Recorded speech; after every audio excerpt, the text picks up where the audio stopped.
Boa noite para os que estão chegando pelo YouTube. Boa É, noite. Boa noite. Então, gente querida, olha só. Hoje a ideia, o que eu pensei, né? De nós, assim, discutirmos um pouquinho, analisarmos um pouco o que é esse protocolo MIDI, tentar entender ele um pouco mais a fundo, que eu sei que na prática vocês já lidaram, seguramente já lidaram com o protocolo MIDI de uma ou de outra forma, né?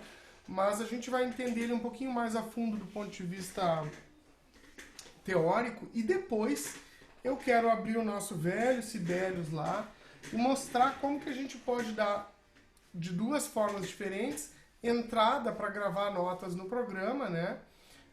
E as configurações preliminares que a gente faz para garantir que a gente tenha uma boa, vamos dizer assim, uma boa interpretação, né, do programa com as nossas entradas MIDI. Tá? É, Uma coisa muito importante que a gente tem que lembrar é que esse protocolo MIDI ele não tem que ver somente com uma questão de... Ó, a Carol Borsato está entrando. O protocolo MIDI, como a gente diz, né? Ele é como se fosse... A gente pode até pensar que ele é uma linguagem. Né? Uma linguagem que trabalha aí mandando informações por bytes, né? Um byte é 8 bits, né? Depois a gente vai ver que isso tem as suas consequências, né? Em termos das possibilidades do próprio protocolo, né? Tudo bom, Carol? Oi, tudo? Tá Tudo. me ouvindo? Sim? É só pra mim que tá travando? Eu tô te ouvindo. A minha voz tá travando pra vocês? Às vezes ela oscila bastante pra mim. Pra mim tá normal. Ah, deve ser a internet então. Hoje à tarde a gente ficou 20 minutos sem internet. Gerado. Bom, galera, então assim, nós vamos começar então dando uma esmiuçada nesse texto, né? Deste livro aqui, né? Vocês viram que eu mandei dois textos para vocês. Um é desse livro aqui e o outro, né? Em que a gente fala um pouquinho das conexões como um aprofundamento. Eu mandei então um texto desse livro aqui do Luciano Alves. O Luciano Alves tem muita coisa, não só para estúdio, ele tem muita coisa assim de escalas, né, de improvisação. Ele é um cara assim que é bem é um músico de estúdio bem completo, assim, meio que arranja, grava, entende muito de improviso, né? De edição, masterização. É um cara realmente, é um músico bastante completo. E ele tem, esse livro dele aqui, ele é um livro bem prático, assim, apesar de ter coisas que se aprofundam mais do que esse aqui, ele vai bem prático para os termos e os usos, né? Então ele pega, por exemplo, um workstation. Aí ele pega aquela palavra e desenvolve ela em termos de conceito e de aplicabilidades, né? Então é um material bem legal. Infelizmente, como eu disse para vocês, esses livros não existem na biblioteca. Né? É uma pena. Mas tudo que eu achar mais importante ao longo do semestre eu vou passando para vocês. Uma primeira coisa que eu queria, galera, comentar para vocês sobre o protocolo MIDI é que ele é um protocolo, uma linguagem bastante recente, né? Eu não era nascido ainda, mas eu nasci em 83, 1º de janeiro, e foi em 82 que o tal do Dave Smith, né? Ele sugeriu então que esses produtores de sintetizadores utilizassem o mesmo protocolo, né? Principalmente para poder facilitar o intercâmbio de dados, né? Imaginem assim, ó, que eu desenvolvi um sintetizador que tem, né, um teclado mesmo, um controlador MIDI, que tem uma porção de timbres, né? E aí o outro fabricante concorrente, né, tem a sua empresa, desenvolveu um outro equipamento que tem funções semelhantes, mas os dois não se comunicam, né? Vamos dizer que no meu aqui o piano fica num canal, né, num número de canal, o violino fica no 10 e no dele o 10 é a bateria e e nada fecha, ou seja, os equipamentos não se comunicam. Então foi esse cara, esse Dave Smith aí que diz, ó galera, vamos criar um protocolo universal sobre o qual a gente monte, né, de forma padronizada os nossos equipamentos, de forma que eles possam se comunicar, né. Aí esse MIDI, né, ali vocês viram, tava grifado, né, Musical Instrument Digital Interface, né? Então esse é um acrônimo, né, que a gente diz esse protocolo. No início ele não vinha ainda com todas as possibilidades, né? Tinha algumas possibilidades de sincronização que foram adicionadas depois, porque ele era um protocolo aberto, né? Então, e é interessante que outros profissionais que não só da música, como o pessoal da iluminação, também algumas vezes se utilizam desse protocolo MIDI para controlar mesas, né? Tem canais e tal, podem fazer controles variados, por exemplo, luz de 0 a 127 em termos de potência, enfim, né? Agora, 3 aspectos que é importante a gente lembrar quando a gente fala em MIDI, né? Isso está ali no segundo parágrafo do nosso texto, tá? 3 coisas que o protocolo MIDI significa, ou que ele faz referência, né? Primeiro, a própria linguagem, porque é uma linguagem de informática baseada no sistema binário, de aberto e fechado, né? Que faz... Ele faz transmissões de bytes, né, que são conjuntos de 8 bits, sobre o qual é todo pensado essa plataforma, né? A segunda coisa é que ele tem a ver com... Quando a gente fala em MIDI, né? Me dá um cabo MIDI. A gente está falando de conexões que são específicas, né? Que no início era aquele cabo DIN com 5 pinos, que ainda tem até hoje, mas que hoje também já evoluiu para os cabos de Firewire, né? Não é Firewall, Firewire e também USB, né? Inclusive, na minha interface, depois eu vou conectar o meu celular aqui como mais um usuário do Zoom, para poder dar um close aqui nas conexões. Nós vamos então discutir depois do texto essas conexões e depois, no final, a gente vai ver isso conectado direitinho, como é que a gente faz gravação lá com live tempo e com seleção de notas nos Sibelius e as configurações. Então, por exemplo, na minha interface de áudio, né, que é uma iRig Pro Duo, né, com 2 canais, ela é uma interface que trabalha tanto com áudio digital, né, ou seja, eu trabalho com áudio mesmo, e trabalha também com MIDI, né? Então, aqui tem uma distinção que nós temos que ter muito claro hoje, né? Que tem que ficar muito claro. Nós não estamos entrando ainda na parte de áudio digital, isso é um próximo capítulo para depois, né? Mas basicamente, imaginem que a gente pensar assim a diferença básica entre eles. Áudio digital, tá? É uma forma, né, de tu pegar muitas amostras, muitas e muitas amostras de um áudio, né? Existe um aparelho que faz a tradução das oscilações para em termos de uma frequência, né? Eletromagnética, que isso então vamos dizer, transforma a informação analógica em digital, e aí tem uma quantidade de amostras, que no caso são inúmeras amostras por segundo, né? A qualidade de CD é 44.100, né? Ou seja, são arquivos bem mais pesados, né? Ao passo que os arquivos gerados pelo protocolo MIDI, né? Eles são arquivos que parecem mais arquivos de texto até, em termos do peso deles, né? Em bytes, em megabytes. Porque, na verdade, o que ele grava? Ele não grava o som. Ele grava uma informação de determinados parâmetros no decorrer do tempo. Né? E aí tem algumas características que esse protocolo obedece. Né? Então, falamos, MIDI tem a ver com a linguagem, ou seja, um protocolo de como que os computadores se comunicam e como que é interpretado esse código binário em termos dessas emissões, desses sinais, né? Tem a ver com as conexões e, por último, tem a ver com um tipo de arquivo, né? um tipo de arquivo MIDI, ou seja, que é uma informação que eu posso salvar, né?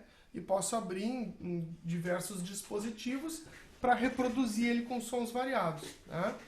Uma das características desse arquivo MIDI, como eu disse para vocês, pelo fato dele não ser um arquivo de áudio em si, ele é um arquivo que carrega a informação de dizer que, por exemplo, num determinado instante, uma determinada nota foi acionada, com uma determinada intensidade, com uma determinada duração, né?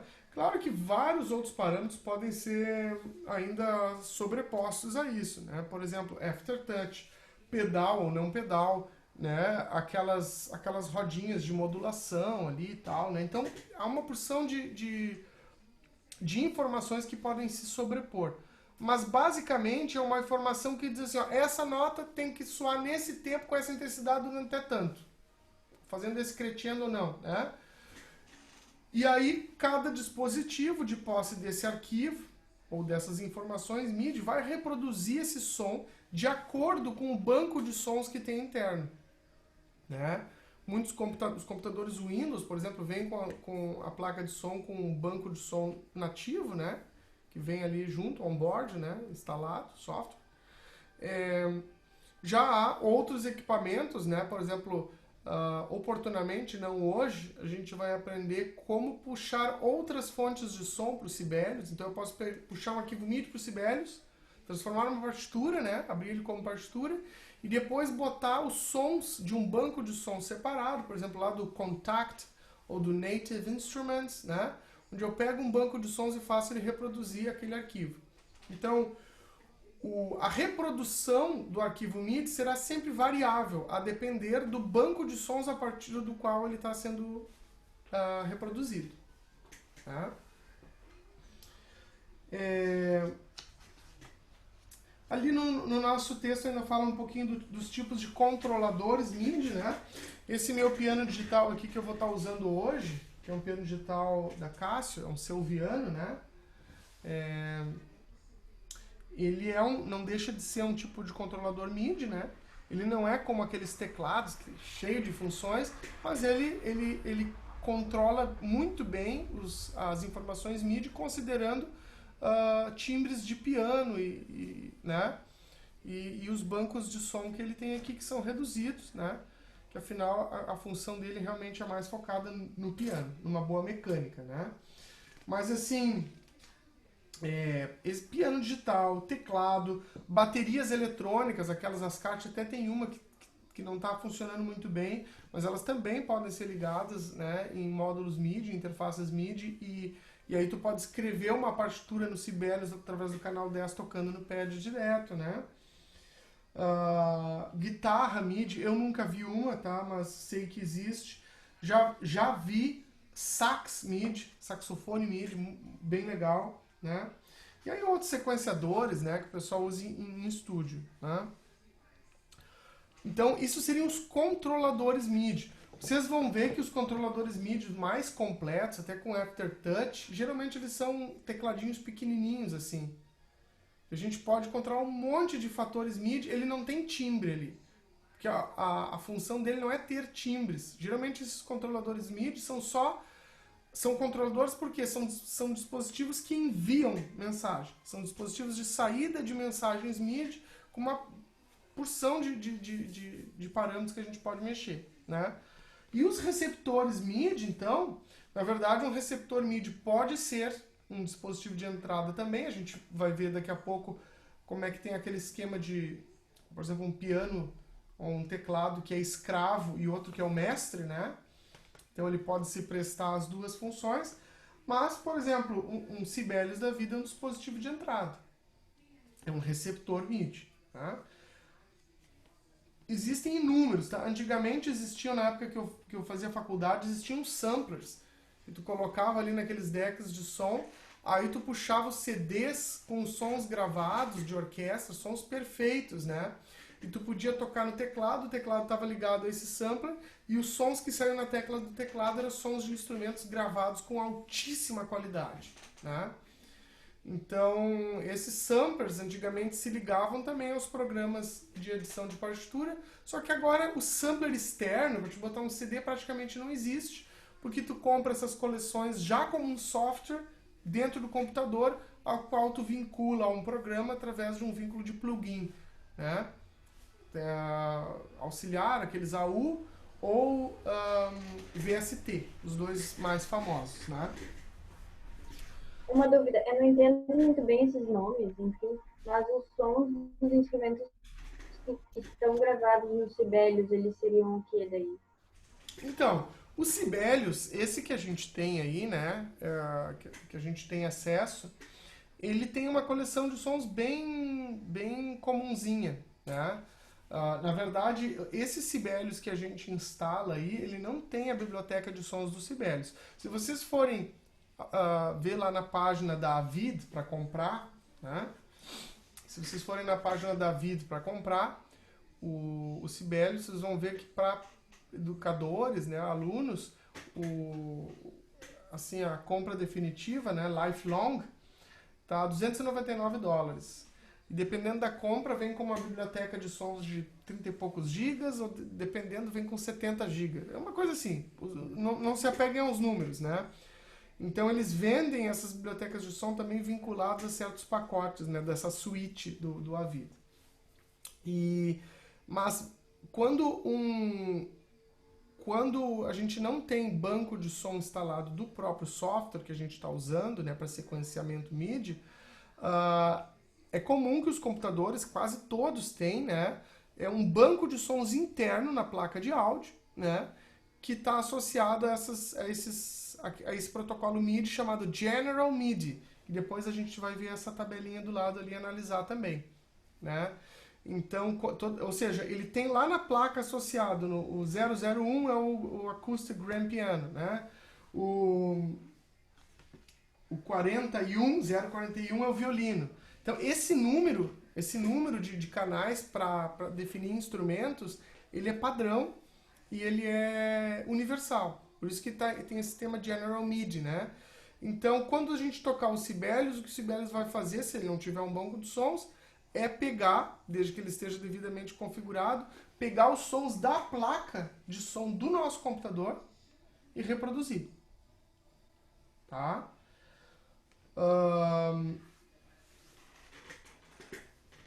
Hoje já existem empresas, tá, que são, vamos dizer assim, especializadas em produzir fontes, sound fonts, né?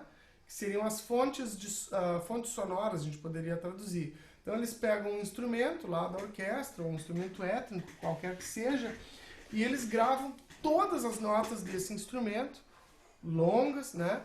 Com vários tipos de articulação e com diversas intensidades, de forma que tu possa depois, com um controlador MIDI, executar aquilo sem precisar ter um instrumento, né? Ou de tu escrever uma partitura e ter uma ideia bastante aproximada de como é que vai soar depois com o teu conjunto, com a tua orquestra, né? Um dos mais caros e mais famosos hoje é o Vienna Instruments. Carésimo, gente, carésimo. Tem o Native também, né? Native Instruments, que tem um banco de sons legal. E outros, tá?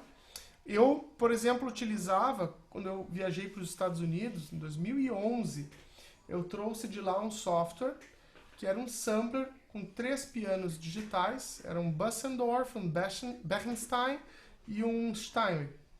Era tipo 80 gigabytes, 11 DVDs só de arquivos de fonte de som, né? Então, aqueles arquivos eu instalava no meu computador, né, junto com um programinha, que era onde eu podia mexer nas especificações, fazer os controles MIDI, né? Eu podia escolher desde se eu quisesse a tampa aberta, tampa no meio, tampa fechada, mais ressonância, ou seja, um monte de função eu poderia mexer e eu poderia escolher cada um dos 3 pianos, 2 pianos de cauda, stage pianos que a gente chama, né? Ou uma opção também de upright, que é o piano de armário. Então hoje eu não tenho usado mais esse software porque no meu piano digital que eu tenho em casa eu já tenho vamos dizer assim, um banco de sons que vem interno nele muito bom, tá? Mas isso pode ser feito para qualquer instrumento, tá? Esses bancos de som podem ser comprados. São caros, tá? Se a galera é mais hacker aí, às vezes consegue achar fontes de som também gratuitas na internet, mas geralmente aí tem que baixar uma a uma, tá? Alguns parâmetros aqui. Primeira coisa, não sei se vocês viram ali, que fala sempre dos 128 variações, ou cada parâmetro que o Sibelius tem sempre é em 128, né? Ou 0 mais 127. Por exemplo, quando a gente pensa em intensidades, né? Se eu pegar uma tecla aqui do piano, vou botar um pouquinho mais de som. Eu posso tocar ela muito suave.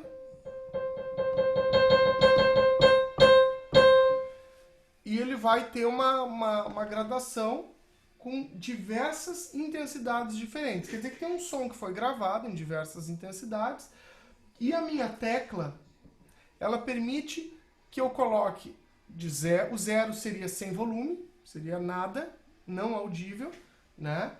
E mais 127 níveis do que eles chamam de velocity. E aí a gente olha esse negócio de velocity, a gente pensa, velocity deve ter alguma coisa a ver com a duração, né? Com o tempo, velocidade, né? E velocity é uma coisa muito doida porque tem a ver com a intensidade. Não exatamente a ver com o volume. Que repara, eu posso tocar suave, com a mesma suavidade na tecla e mexer o botão de volume, ó. Eu estou tocando com a mesma intensidade na tecla, mas estou mexendo o volume. Então, velocity e volume não são a mesma coisa. Volume é simplesmente o ganho que eu dou, né? Não tem a ver com a intensidade do ataque na tecla. O velocity, então, são 127 graduações, mais o volume zero, de intensidade no ataque. E por que velocity? Porque para definir a intensidade de uma tecla, o que ele vai avaliar? Não é o peso com que eu toquei, porque senão ele teria que ter uma balança ali embaixo de cada tecla, para poder saber o peso com que eu toquei. Na verdade, ele vai avaliar a velocidade com a qual a tecla abaixa, passando por dois sensores. Né? Um intervalo de tempo entre dois sensores ali vai definir a intensidade com que eu toquei a tecla. Então, se eu tocar a tecla bem suave, a tecla vai estar baixando lentamente, ele vai interpretar esse som como um som suave. Se eu der uma porrada na tecla, isso vai implicar que a tecla baixa numa alta velocidade, ou seja, um velocity alto, e ele vai interpretar isso, então, como sendo uma intensidade muito alta. Ok? Então, uma informação muito importante, velocity tem a ver com a intensidade do ataque da tecla. Ok?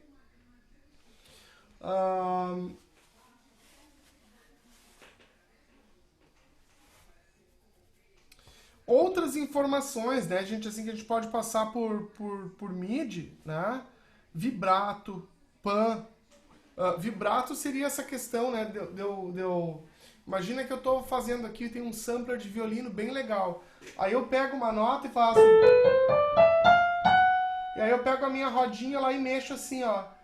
E simulo a Carol fazendo ali um vibrato no instrumento. Então, esse tipo de informação também pode ser transmitida, né, via protocolo MIDI. O protocolo MIDI foi pensado para que a gente pudesse fazer a coisa mais próxima das articulações reais de cada instrumento. Tá? Tem a questão de pan, né? Pan seria de como que eu jogo para um lado ou para o outro som. Que eu posso, por exemplo, trabalhar com dois canais. Vamos dizer que a Carol está tocando lá, junto com uma amiga, o concerto para dois violinos. Aquele é um de Bach que tem no método Suzuki, né? Aí, vocês podem gravar isso, né? Em canais MIDI separados, de forma que o violino da Carol ela ouve só na esquerda e o violino da Duda só na direita. Não só a gravação de áudio, mas o próprio som MIDI.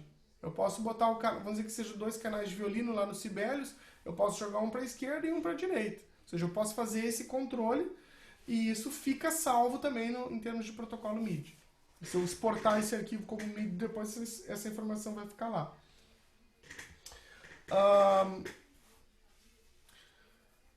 Importante também lembrar que nós temos dois tipos de arquivo MIDI, embora um deles não seja tão comum. Tá? Assim, a gente não use tanto, né? MIDI, arquivo MIDI tipo 0 e arquivo MIDI tipo 1. O tipo 0 vai ser aquele arquivo MIDI onde ele vai pegar tudo que tem de nota e jogar para um canal só. Se tu for abrir isso como uma partitura, vai parecer uma coisa totalmente caótica, porque vai ter um único pentagrama e vai ter um monte de notas sobreposta. A gente costuma, né, usar o arquivo MIDI tipo 2, quando a gente vai importar ou exportar dados de softwares, né? Porque, tipo 2 não, tipo 1, né? Porque aí a gente vai manter os canais separados desses arquivos MIDI. Galera, desse texto, uma última coisa que eu queria dar uma olhada com vocês antes da gente ir para a prática. Vocês viram ali que nós temos essa padronização, né, dos instrumentos, né, dos timbres, tá? que a gente denomina General MIDI. Eu queria dar uma avaliada nisso com vocês, né? Deixa eu ver se eu consigo espelhar aqui. Deixa eu abrir ele aqui.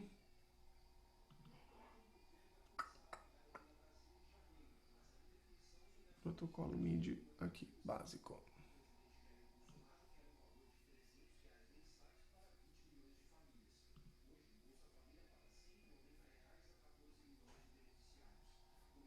Isso aí, deixa eu compartilhar aqui. A Carol Borsati, eu acho que caiu ali.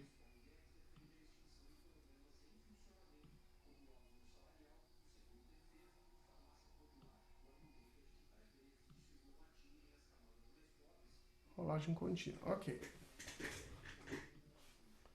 Ué. Aí. Uma coisa legal da gente ver aqui com nesse General MIDI, né? Como que a gente pode perceber esse General MIDI? Se vocês pegarem um teclado, gente, um teclado qualquer, assim, um teclado comumzinho desses aí que se compra nas lojas, aí, tipo Multisom, vocês vão ver que geralmente ele vem com um banco de ritmos pré-programados, né? E ele também vem com um banco de timbres, tá? E esse banco de timbres, a maioria deles, segue a numeração conforme essa tabela padrão do protocolo MIDI, que a gente chama de General MIDI, né? Reparem que o 001 sempre vai ser o piano acústico, né? Se a gente olhar aqui do 01 ao 08, a gente vai ter meio que a família das teclas. E é legal vocês já saberem isso, tentar mais ou menos memorizar entre quais números se encontram os instrumentos da família de vocês, do instrumento que vocês tocam, né? Então, de 1 a 8 a gente tem as teclas. Aí aqui, de 9 a 16, a gente tem aqueles instrumentos de percussão com altura, né? Vibrafone, marimba, xilofone, music box, né? Aqui do 17 ao 24, a gente tem essa família aí de acordeão, harmônico e órgão, né? Aqui, do 25 ao 32, a gente tem os violões e guitarras, né? Aqui só chama guitar, né? Guitar em inglês é acoustic guitar, seria o violão, né? E electric guitar seria então a guitarra, né? E aqui os variados tipos, né? Nylon, steel seria de corda de aço, né? A guitarra de jazz, aquela guitarra elétrica clean, né? Muted, enfim, e guitarra distorcida, com harmônicos e por aí vai. Entre 33 e 40 a gente vai ter os baixos, né? Vocês lembram quando a gente falou dos basses? A gente falou basses, leads e pads em uma outra aula, né? Então aqui estão os baixos, inclusive não só aqueles acústicos, né? O baixo acústico que é o né? Como também o baixo elétrico, né? Tem dois aqui, né? Tem o baixo elétrico dedo, né? E esse aqui eu não sei qual é a função dele, esse pick, né? Aí tem o fretless, que é o que É palheta e com dedos, professor. Tipo, ficar um palheta e com dedo. palheta e outro com dedo. É. Legal. Finger, então, dedo e pick é palheta, né? Não sabia que pick era palheta. Fretless seria aquele baixo sem traste, que é horizontal também, né? Aí baixo slap, né? Que é aquele que faz tram, tam, tam, tram, pam. A galera toca meio percutindo na corda. E ainda dois sintetizados aqui, né? Aí aqui as cordas friccionadas, né? Deixa eu dar uma olhadinha se a Carol não tá entrando lá, gente.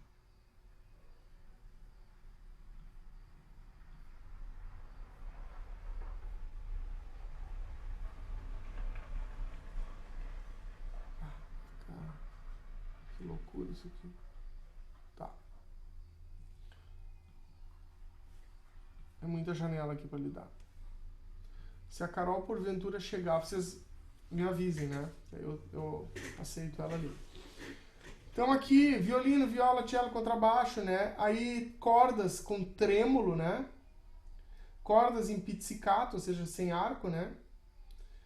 Harpa de orquestra e tímpano. Então tá nessa família mais de orquestra.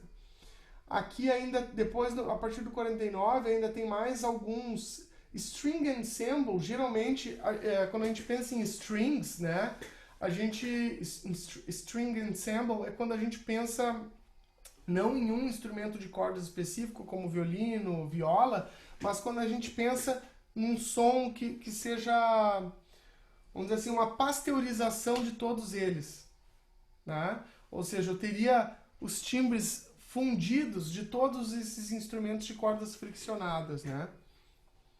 Fazendo uma coisa mais pasteurizada. Aqui dois... Agora tem piano saiu, eu acho. Ele caiu ali. Aí eu tô ligado que se ele aparecer, eu aceito ele ali.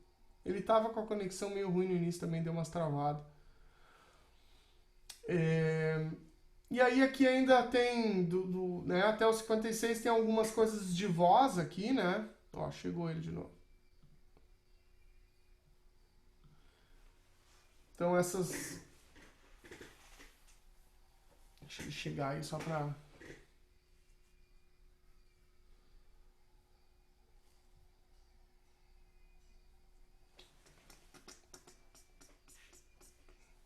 Tá nos ouvindo, Juliano? Sim. Então, Voltou. nós estávamos falando aqui dessa família do 49 a 56, né? Aqui então a gente vai ter esse string ensemble, né? Que para vocês estava falando para Carol agora. String ensemble vai ser diferente daquelas cordas lá, violino, viola, cello. Ele vai pensar numa fusão de todos esses instrumentos, então ele não vai ter aquela limitação de registro, né? De tessitura, de extensão. Ele vai ter toda a extensão combinada do baixo até o violino e vai ter um som que é uma pasteurização de todos esses, né? Aqui ainda tem dois strings sintetizados, né? E alguns vocais também. Esse Orquestra Hit é bem diferente porque ele tem um ataque forte, como se tivesse um tímpano tocando junto com cordas, é um troço meio esquisitão. Uma hora vocês podem experimentar no teclado. Então, aqui estão os metais, né? Trompete, trombone, tuba, né? Aqui com surdina, ó, muted, né? Trompa francesa, né? Aqui, esse brass section, aqui eu acho que ele faz o que para os metais, o que o string ensemble faz para as cordas, né? E tem dois sintetizados aqui ainda de metais, né? 1 e 2. Aí ele segue para as palhetas aqui, né? Então, sax, né? Oboé, corno inglês, o clarinete e o fagote, né? Aí depois as madeiras mesmo ali, né? flautim, flauta, panflauta, a recorder é a nossa flauta doce, né? Aqui ocarina, aqui já tem alguns étnicos, né? Aí aqui, galera, olha que legal. Do 81 ao 88 tem os leads. Nós falamos lá na outra aula o que eram os leads, né? Leads e pads. Né? Como eu disse para vocês, aqueles leads têm mais a característica de aquele solo sintetizado com característica mais para solo, né? Que tem um ataque mais rápido. Esses pads aqui, que são aquelas cordas meio sintetizadas para dar aquele efeito de preenchimento. E aqui, já para perto do 100, né, ele começa já com esses efeitos mais até de sonoplastia. Né? Reparem aqui a chuva, né, cristal, atmosfera, ecos, science fiction, né, são nomes que eles colocam assim para classificar esses timbres mais exóticos. Aqui do 105 ao 112 ele está trabalhando com instrumentos étnicos clássicos, né? O sitar indiano, banjo, né? Instrumentos japoneses, né? Aqui também, só que já mais com característica de percussão, né? São étnicos de percussão, aqui do 113 ao 120.